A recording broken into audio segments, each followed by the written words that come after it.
Mexico City, 2,240 meters above sea level, the highest city ever to host a World Cup match. Most fans are focused on which teams will play each other, but there's a hidden war happening before a single ball is kicked. The geography of 2026 is a nightmare. 3 countries, 6 time zones, altitude that literally changes how your body works. Some teams arrive with a massive advantage. Others are fighting their own biology. And most fans have no idea this is happening. Let's start with the science. At sea level, the air is about 21% oxygen. Your body is designed for that. At 2,240 meters, the percentage is still 21%, but the air pressure is much lower. That means each breath you take contains about 27% less oxygen molecules than at sea level. Your body has to work harder to get the same amount. You breathe faster. Your heart beats faster. Every single movement costs more energy. Now imagine sprinting for 90 minutes in those conditions. This isn't just discomfort, it's measurable. At 2,240 meters, your VO2 max, that's the maximum amount of oxygen your body can use during exercise, drops by roughly 15 to 20%. For a professional footballer, that's the difference between sprinting in the 85th minute and walking. Recovery between sprints takes longer. Decision-making slows down because your brain also needs oxygen. You don't just feel tired, you literally become a worse player. Your reaction time slows. Your passes get sloppy. Now let's talk about Mexico City specifically.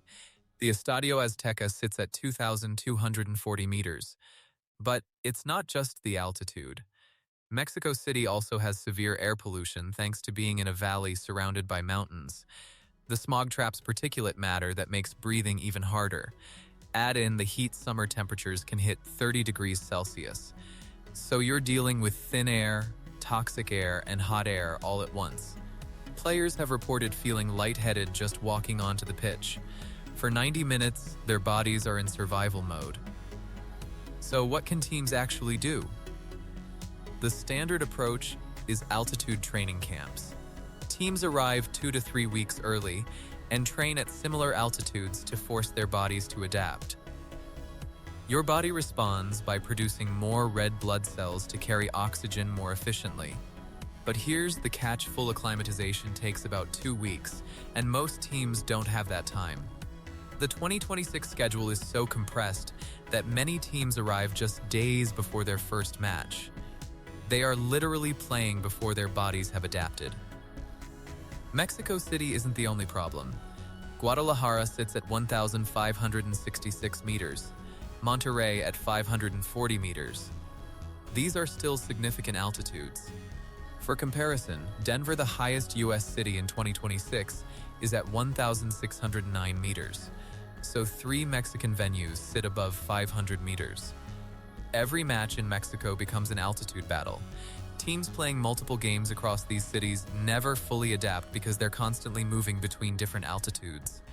Your body adjusts to 2,240 meters, then you drop to 540, then back up. It's physiological whiplash. Now add the 3-country problem. The 2026 World Cup is spread across the United States, Canada, and Mexico. That's a landmass of over 21 million square kilometers. For context, the 2018 World Cup in Russia was the largest ever by host size, and 2026 is 3.5 times bigger. Teams can be playing in Vancouver one day and Mexico City 3 days later. That's a 4,500-kilometer trip. Imagine flying from London to Baghdad to play a football match, then doing it again 3 days later. The travel alone is exhausting before you even factor in the football. Here's where it gets brutal. North America spans 6 time zones, from Newfoundland time in the east to Pacific time on the west coast. A team playing in Toronto is in Eastern time. 3 days later, they play in Vancouver Pacific time. That's a 3-hour time difference. But if they play in Mexico City, which is Central time, then fly to Vancouver, that's a 2-hour difference. Add up the changes across a group stage, and players can accumulate 10 to 15 hours of jet lag disruption in 2 weeks. Their circadian rhythms never stabilize. Let's build a worst-case schedule.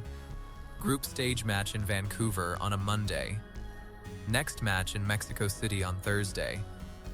Then a knockout match in Toronto the following Tuesday. That's Vancouver to Mexico City to Toronto, 10,000 kilometers of air travel in 8 days. Across 4 time zones, with training sessions squeezed in between. Players will spend more time on planes than on the training pitch. And here's the thing, recovery isn't just about sleep.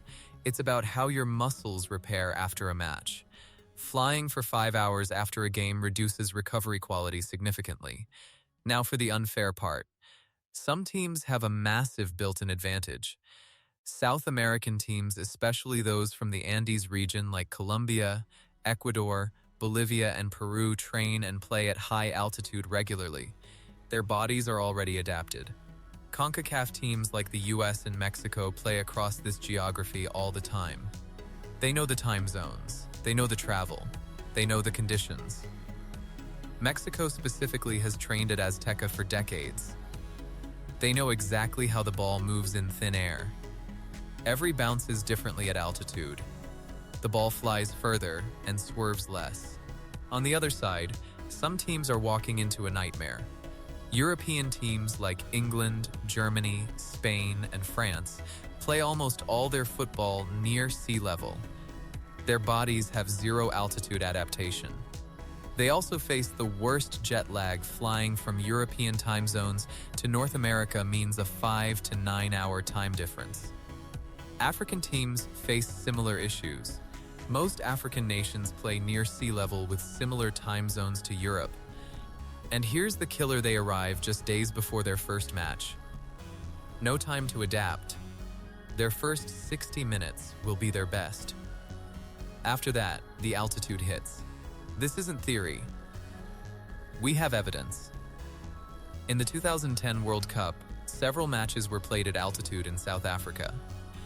Teams that arrived late struggled visibly. In 2014, Brazil's venues included Brasilia at 1,172 meters and Belo Horizonte at 852 meters, and we saw European teams complaining about breathing.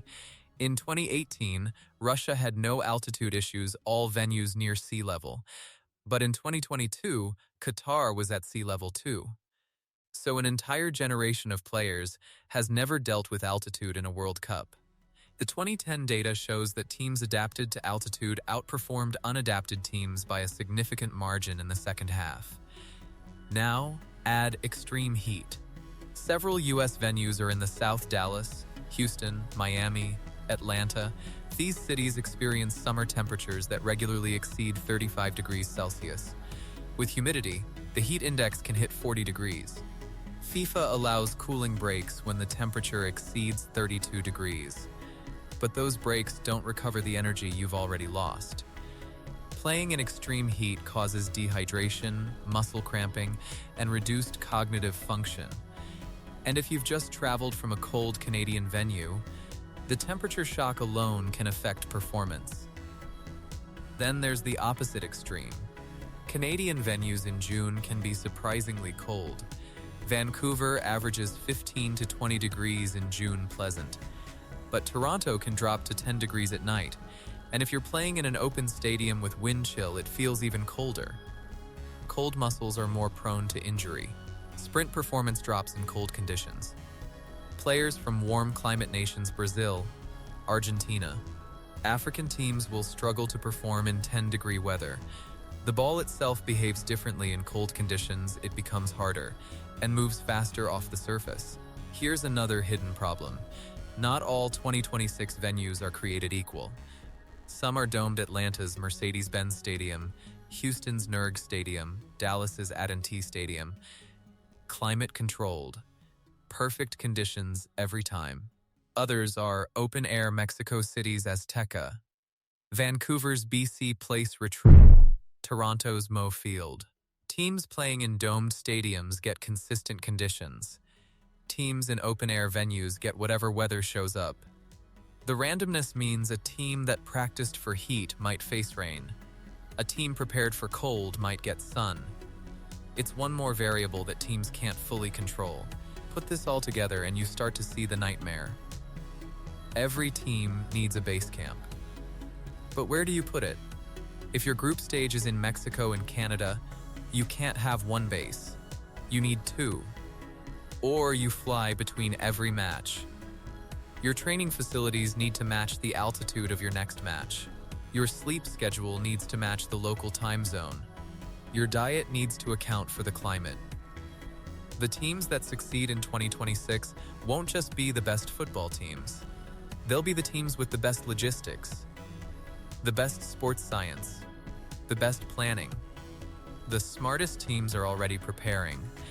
They're sending advance parties to scout hotels that can control room temperature and simulate altitude conditions. They're booking training facilities at matching elevations.